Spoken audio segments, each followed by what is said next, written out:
Hello শিক্ষার্থী ভাই ও বোনেরা, আসসালামু আলাইকুম। আমি মোহাম্মদ এবাদুল সর্দার রাহাত, ঢাকা সিটি মহিলা বাণিজ্যিক মহাবিদ্যালয়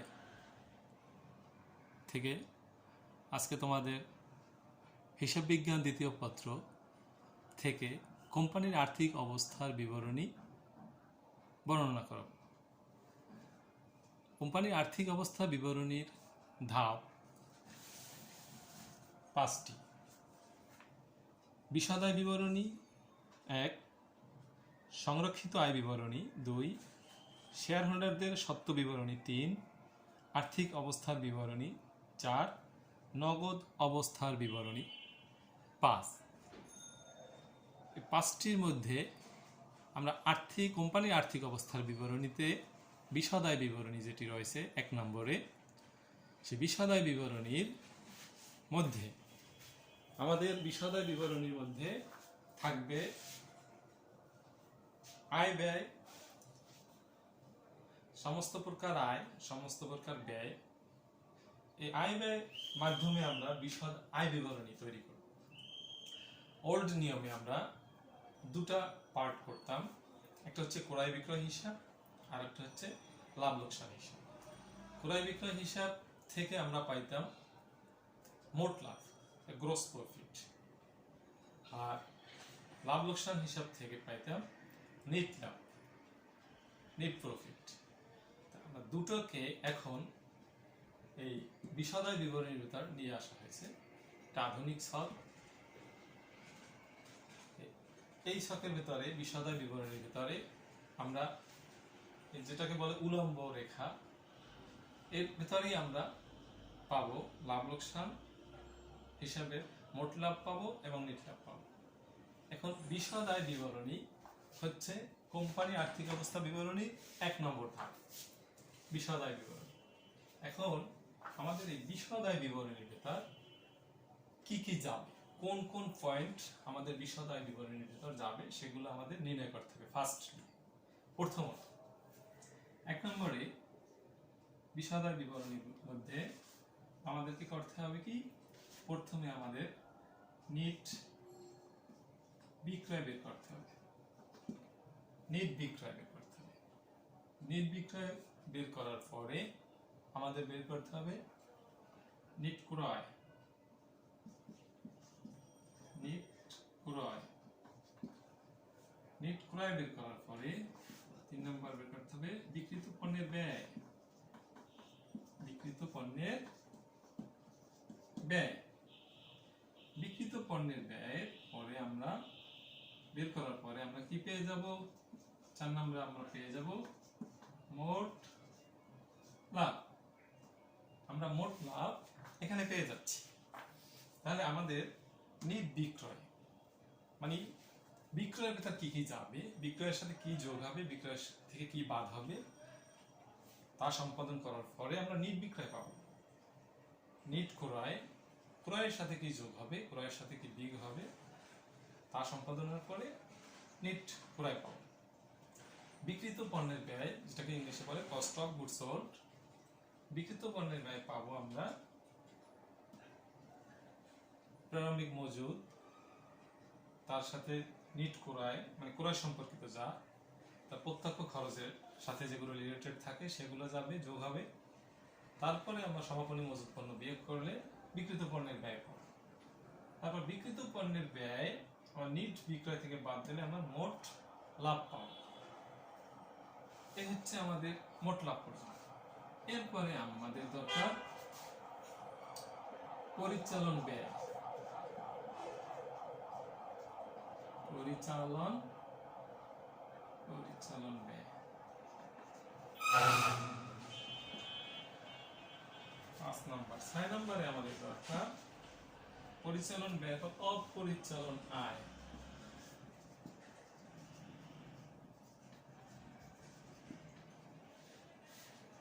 অপরিচালন আয়, অপরিচালন আয় বের করার পরে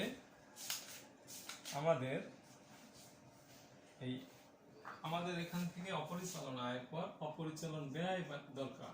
অপরিচালন ব্যয় দাও। তাহলে আমরা পরিচালন ব্যয় বের করলে মানে টোটাল ব্যয়, পরোক্ষ ব্যয়, টোটাল ব্যয় বের করলে এটা থেকে এটা বাদ দেব, তারপর থাকবে পরিচালন মুনাফা। পরিচালন মুনাফার সাথে অপরিচালনায়, একটা কোম্পানি যখন শুরু করা হয়, আমি ব্যবসায় পরিচালন না করেও আয় হয়। যেমন আমি একটা কোম্পানি, এসএ কোম্পানি, আমি আরএস কোম্পানিতে বিনিয়োগ করে রাখছি, ওখান থেকে আমার সুদ আসছে, সেটা বিনিয়োগের সুদ। এরকম এটা হচ্ছে অপরিচালন আয়। সেরকম অপরিচালন আয়ের মতো অপরিচালন ব্যয়ও আছে। যেমন আমি কোনো কোম্পানি থেকে ঋণ আনছি, ঋণ আনার পরে সেই ঋণের সুদ দিতে হবে, সেই ঋণের সুদটা হচ্ছে আমাদের অপরিচালন ব্যয়।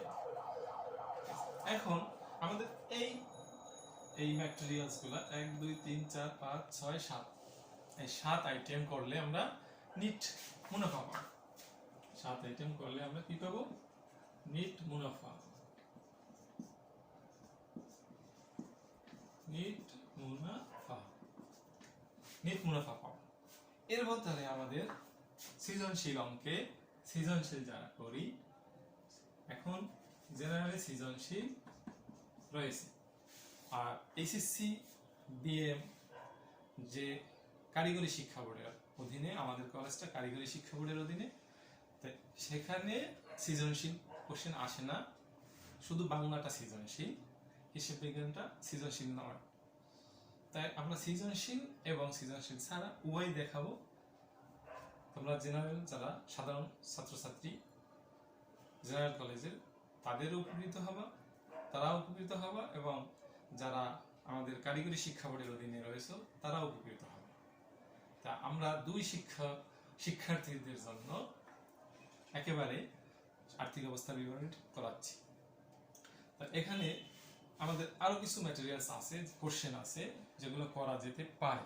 যেমন অফিস ও প্রশাসনিক ব্যয়, অফিস ও প্রশাসনিক ব্যয়, অফিস ও প্রশাসনিক ব্যয় একটা কোশ্চেন নিট আয়ের মুনাফার আগে থাকে।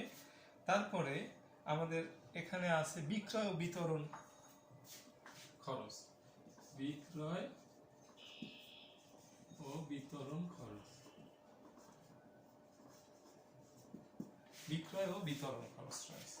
বিক্রয় ও বিতরণ খরচ এগুলো এর আওতাভুক্ত। আরেকটা থাকে আয়কর পরিমাণ, আয়কর।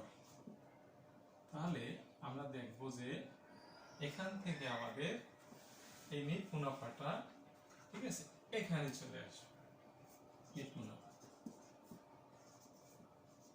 কারণ এগুলা এই যে অফিস প্রশাসনিক ব্যয় এবং বিক্রয় ও বিতরণ খরচ নিট মুনাফার আগে, এগুলো নিট মুনাফা থেকে বাদ হয়, ঠিক আছে। তাহলে আমাদের এখানে ছিল 7-8 নাম্বার, এটা হচ্ছে 9, এটা 10, এটা 11। এই হচ্ছে আমাদের আর্থিক অবস্থার বিবরণীর কিছু ধাপ, এই যে কোম্পানির আর্থিক অবস্থা বিবরণী ধাপ। তাহলে আমার হচ্ছে প্রাথমিকভাবে আমি আগে একটা বিবরণ দিয়ে যাই যে আমার নিট বিক্রয়ের সাথে থাকবে কি। নিট বিক্রয়, নিট বিক্রয়ের ক্ষেত্রে প্রথমত থাকবে বিক্রয়, বিক্রয়ের সাথে যোগ হবে অলিখিত বিক্রয় যদি থাকে, মুনাফাবিহীন বিক্রয় যদি থাকে বাদ হবে। তারপরে যদি বিক্রয় ফেরত থাকে, বিক্রয় বাট্টা থাকে, বিক্রয় থেকে বাদ হবে। বাদ হওয়ার পরে আমি টোটাল কি নিট বিক্রয় পাবো। এরপরে আমাদের নিট ক্রয়, নিট ক্রয় হচ্ছে ক্রয়ের সাথে যদি অলিখিত ক্রয় থাকে সেটা যোগ হবে, ক্রয় বাট্টা থাকলে বিয়োগ হবে, ক্রয় ফেরত থাকলে বিয়োগ হবে। তারপরে ক্রয়ের সাথে এগুলো বিয়োগ যোগ বিয়োগ হওয়ার পরে ক্রয়টা হবে। এরপরে আমাদের ক্রয় পরিবহন বা আন্তঃ পরিবহন, আমদানি শুল্ক, মজুরি, বেতন ও মজুরি, মজুরির সাথে মজুরিও বেতন, মজুরির সাথে যদি বকেয়া থাকে যোগ হবে, যদি অগ্রিম থাকে বিয়োগ হবে। এরপরে আমি নিট ক্রয় পেয়ে গেলাম। এরপরে আমার বিক্রিত পণ্যের ব্যয়। বিক্রিত পণ্যের ব্যয়ের ভিতরে আমার যাবে প্রথমত প্রারম্ভিক মজুত পণ্য। প্রারম্ভিক মজুত পণ্যর সাথে প্রারম্ভিক মজুত পণ্য গেল, তারপরে নিট ক্রয়, মানে টোটাল ক্রয় একটা, অথবা নিট ক্রয় যদি বের করা থাকে আলাদা নিট ক্রয়টা আসবে। এর সাথে যে ক্রয় পরিবহন, আমদানি শুল্ক, তারপরে ডক চার্জ, জাহাজ ভাড়া, হ্যাঁ, তারপরে মজুরি, হ্যাঁ, মজুরির সাথে বকেয়া থাকলে যোগ, অগ্রিম থাকলে বিয়োগ, এগুলো গিয়ে যোগ হয়ে নিট ক্রয়, মজুরি, এই নিট ক্রয়, প্রারম্ভিক মজুত পণ্য যোগ হয়ে আমাদের যা যোগ হবে তা থেকে সমাপনী মজুত পণ্য বিয়োগ করলে আমরা বিক্রিত পণ্যের ব্যয় পাবো। বিক্রিত পণ্যের ব্যয় থেকে আমরা নিট বিক্রয় থেকে বিক্রিত পণ্যের ব্যয় বিয়োগ করলে আমরা পাবো মোট লাভ। মোট লাভ পেয়ে গেলাম।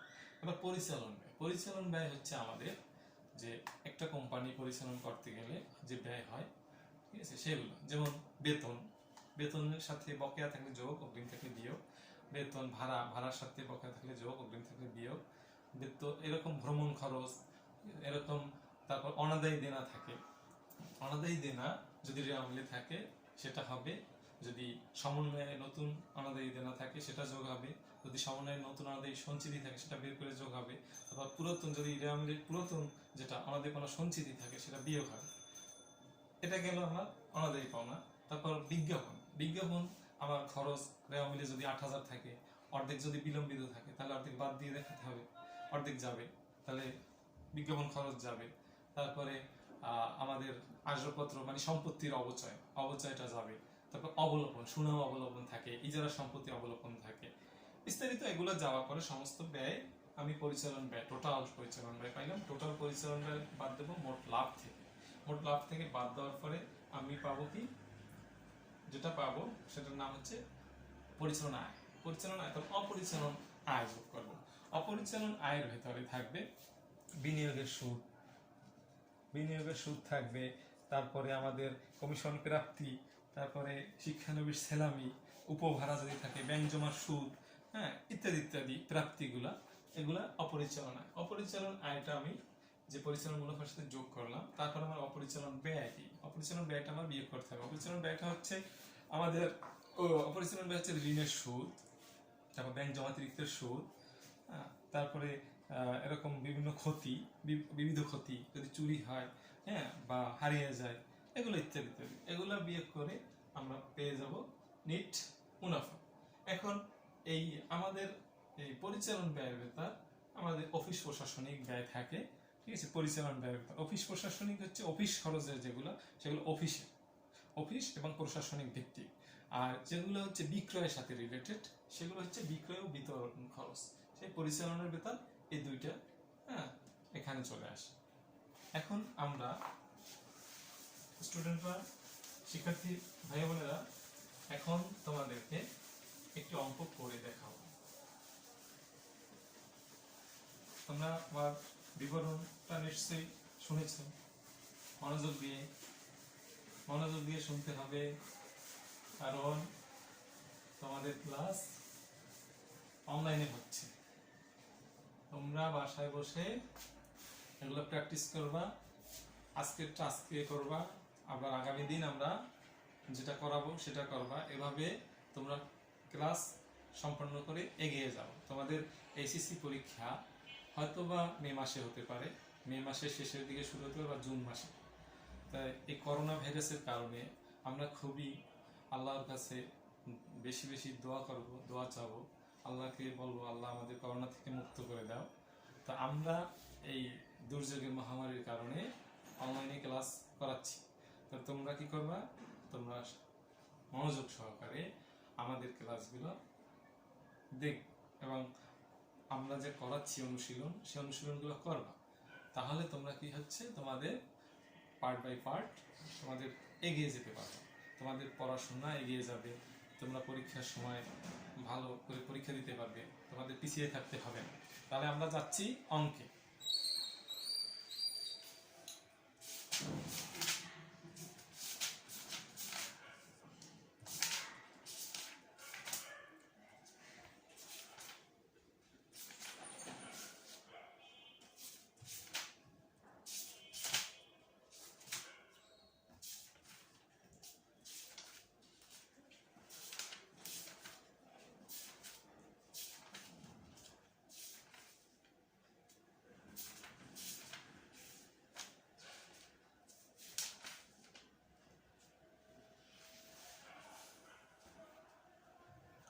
প্রিয় শিক্ষার্থী ভাইয়েরা, ভাই ও বোনেরা, আজকে আমরা অঙ্কে যাচ্ছি। অঙ্কটা হচ্ছে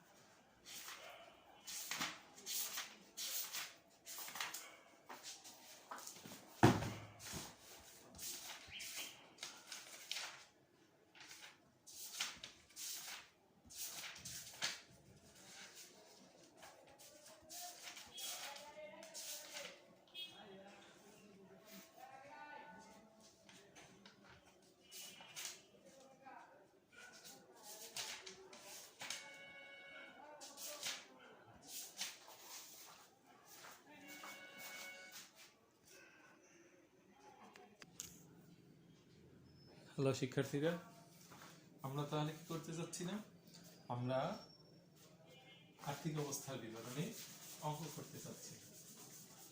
ঠিক আছে, তাহলে আমরা কি করব, প্রথমত ঘর আঁকব, বিশদ আয় বিবরণী।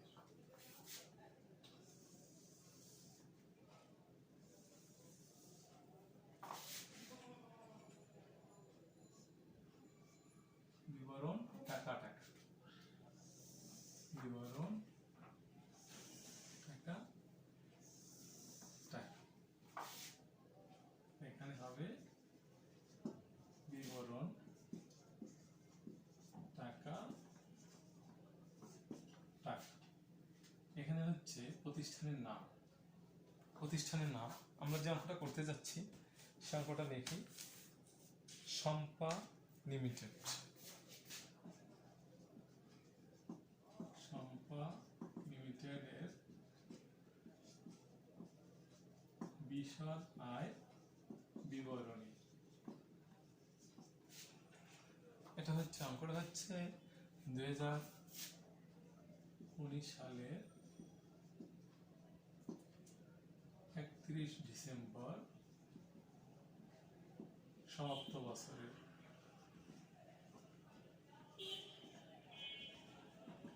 এটা দেখতে হবে সমাপ্ত বছরের জন্য।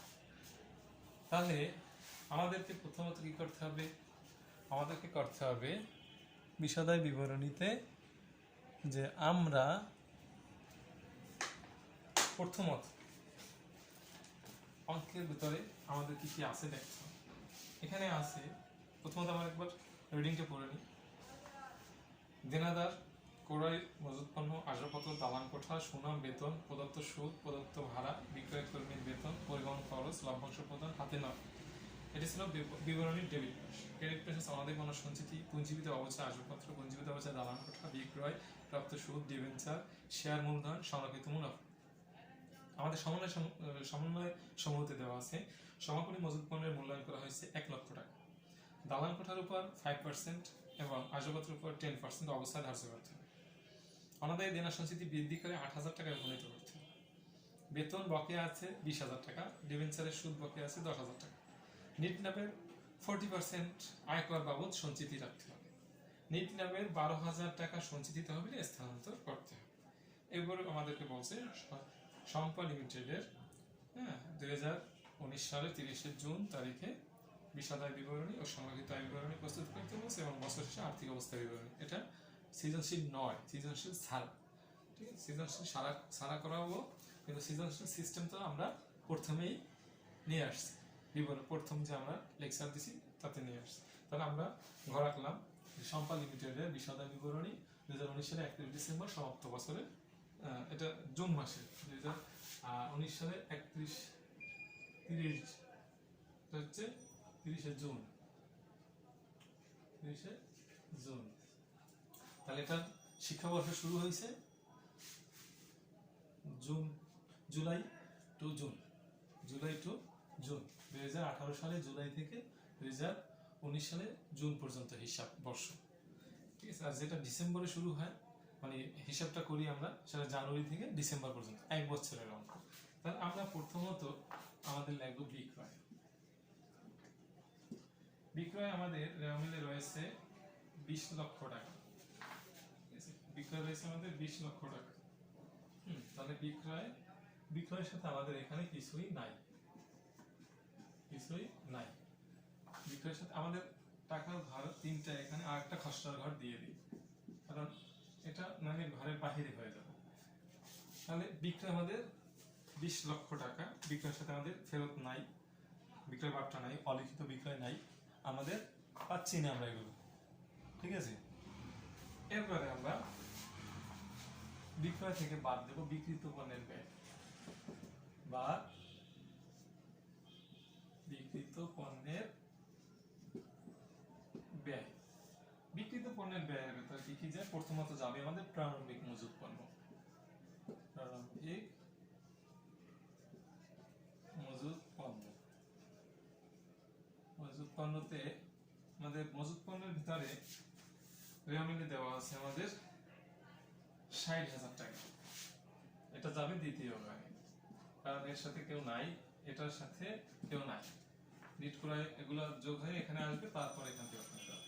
এরপর আসবে আমাদের ক্রয় পণ্য, ক্রয় যেটা ক্রয় রেওয়ামিলে আছে 8,10,000 টাকা। 8,10,000 টাকা এখানে বসাবো, 8,10,000। ক্রয়ের সাথে আমাদের কি কি আছে? ক্রয়ের সাথে এখানে দেখতেছি আমাদের রেওয়ামিলে ক্রয় পরিবহন আছে, ঠিক আছে, শুধু ক্রয় পরিবহন আছে। তাহলে শুধু ক্রয় পরিবহন, ঠিক আছে। তাহলে আমরা ক্রয় পরিবহনটা লিখে দিই, ক্রয় পরিবহন। ক্রয় পরিবহন আছে আমাদের 70,000 টাকা। 70,000 টাকা, 70,000 টাকা আমরা যদি যোগ করি তাহলে 8,80,000 টাকা এখানে আসলো। এরপরে আর আমাদের কিছু আছে কিনা দেখতে হবে। এরপরে আমাদের মজুরি নাই, ঠিক আছে, অন্যান্য ক্রয়ের সাথে প্রত্যক্ষ খরচগুলো নাই। তাহলে 8,80,000 টাকা এখানে পেলাম। এটা আমাদের যোগ করলে, ঠিক আছে, হলো আমাদের কত? এটা হচ্ছে যে 60,000।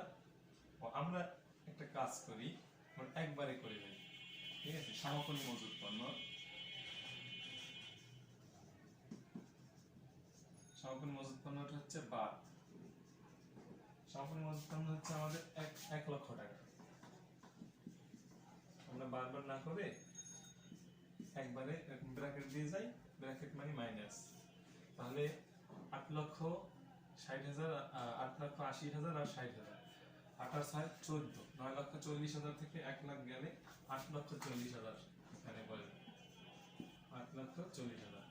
8,40,000 এই হচ্ছে বিক্রিত পণ্যের ব্যয়, মোট বিক্রিত পণ্যের ব্যয়, যেটা বিক্রিত পণ্যের ব্যয়, যে এই পয়েন্টটা আমাদের, এই পয়েন্টটা এটা পাইলাম। এখন এটা হচ্ছে কি বাদ, এটা থেকে বাদ। তাহলে ওটা 20 লক্ষ থেকে 8,40,000 বাদ দিলে 11,60,000 টাকা থাকে। 11,60,000 টাকা। 11,60,000 টাকা না হচ্ছে মোট লাভ, এটা হচ্ছে গ্রস প্রফিট। আর কস্ট অফ গুডস সোল্ড ছিল 8,40,000, তাহলে বিক্রিত পণ্যের ব্যয়। এখন মোট লাভ আমরা পাইলাম 11,60,000 টাকা। তো এর সাথে আমরা কি করব? এখান থেকে বাদ দেব পরিচালন ব্যয়। পরিচালন ব্যয়, শিক্ষার্থীরা খেয়াল রাখবে, আমরা প্রথমত বিক্রয় নিয়েছি, বিক্রয়ের সাথে কিছু নাই, নিট বিক্রয় এটা, বাদ বিক্রিত পণ্যের ব্যয়। বিক্রিত পণ্যের ব্যয়ের ভেতর মজুত পণ্য গেছে, নিট ক্রয় মানে ক্রয় সম্পর্কিত যা গেছে, ক্রয় পরিবহন, এটা যোগ করে এটা আনলাম, তারপর এটার সাথে এটা যোগ হয়, এটা বিয়োগ হয়, সমাপনী মজুত পণ্য আমরা ডাইরেক্ট করে দিলাম বিয়োগ।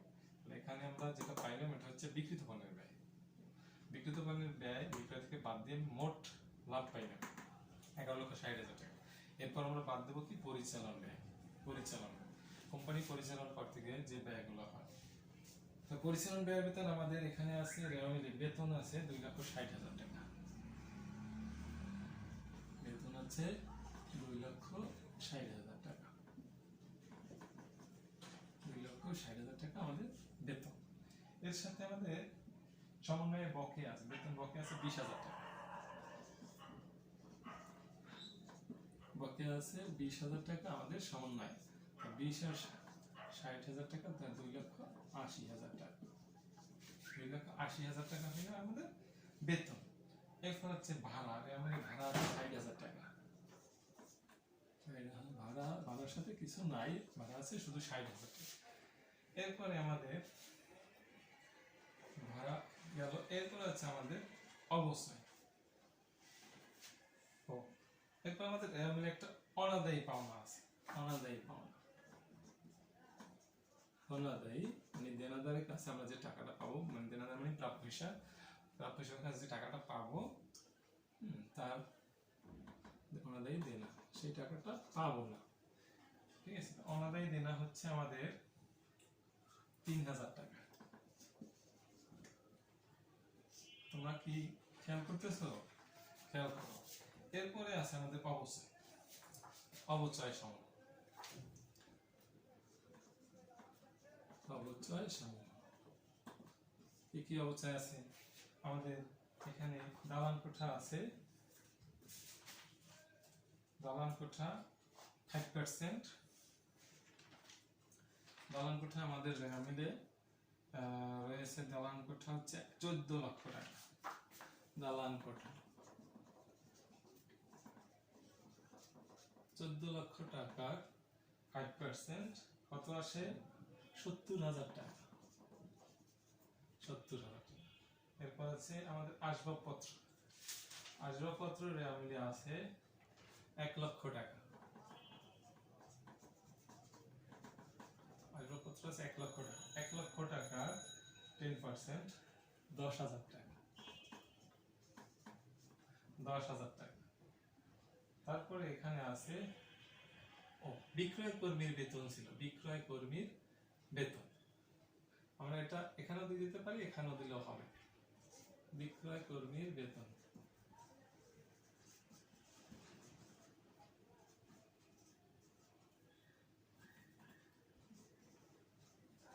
বিক্রয় কর্মীর বেতন 20,০০০ টাকা।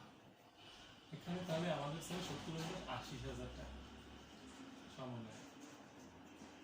এটা বিক্রয় কর্মীর বেতন ছিল 20,০০০ টাকা।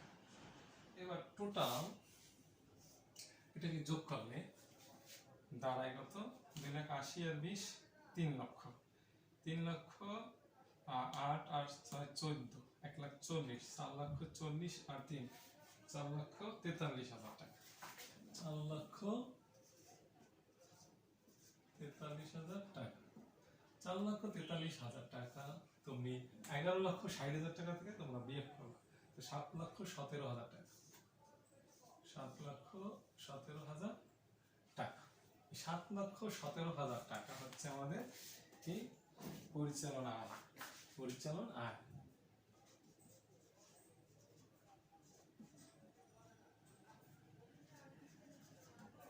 পরিচালন আয় হচ্ছে 7,17,000 টাকা।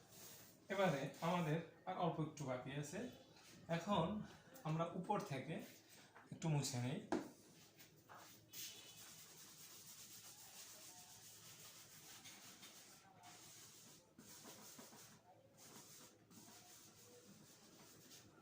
$7,17,000 টাকা ছিল আমাদের পরিচালন আয়।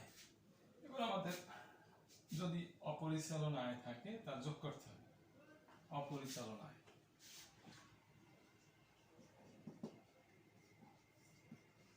অপরিচালন আয়।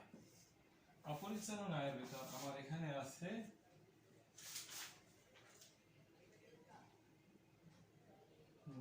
প্রাপ্ত সুদ 10,000 টাকা। প্রাপ্ত মানে সুদ প্রাপ্তি, সুদ প্রাপ্তি বা প্রাপ্ত সুদ 10,000 টাকা। এখান থেকে টাকাটা ছিল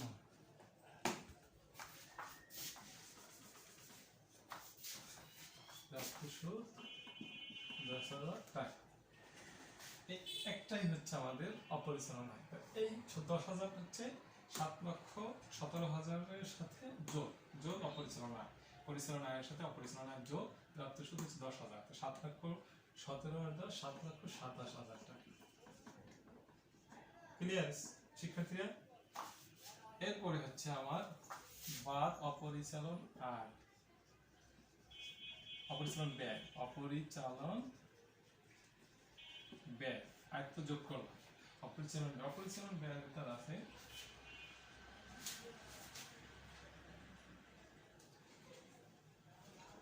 প্রদত্ত সুদ আছে 10,000 টাকা। এর সাথে আরো আমাদের প্রদত্ত সুদ রয়েছে 10,000 টাকা, এর সাথে আরো 10,000 টাকা আমাদের বকেয়া সুদ রয়েছে। বকেয়া সুদ যোগ বকেয়া 10,000 টাকা, টোটাল হলো 20,000 টাকা। এই 7,27,000 থেকে 20,000 টাকা বাদ দিলে আমাদের থাকবে কত?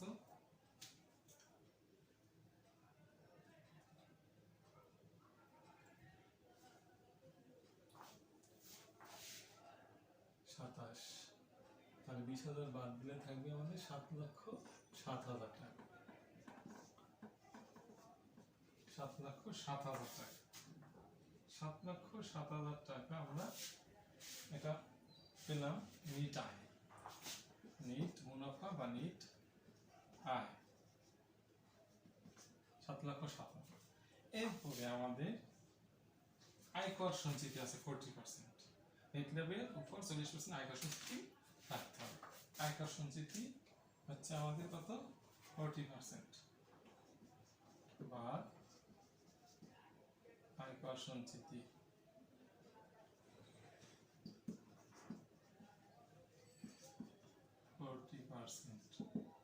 আয়কর সঞ্চিতি 40%, 2,82,800 টাকা।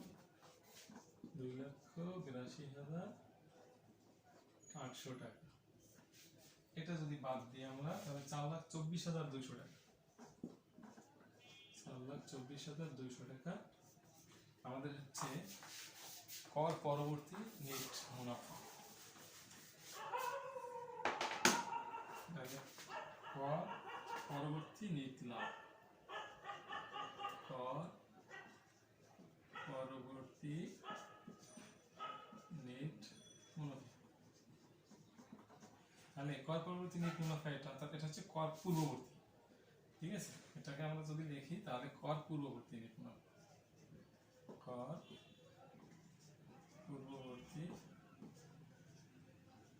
নেট মুনাফা। তাহলে শিক্ষার্থীরা আমরা কি করলাম? বিশদায় বিবরণীটা শেষ করলাম। তাহলে আমাদের বিশদায় বিবরণীতে দাঁড়ালো কি? 4,24,200 টাকা আমাদের নিট মুনাফা, মানে কর পরবর্তী নিট মুনাফা। কর পূর্ববর্তী নিট মুনাফা দাঁড়াইছে আমাদের 7,07,000 টাকা। আজকে আমরা এই যে বিশদায় বিবরণীটা করালাম, আজকে এ পর্যন্তই থাক।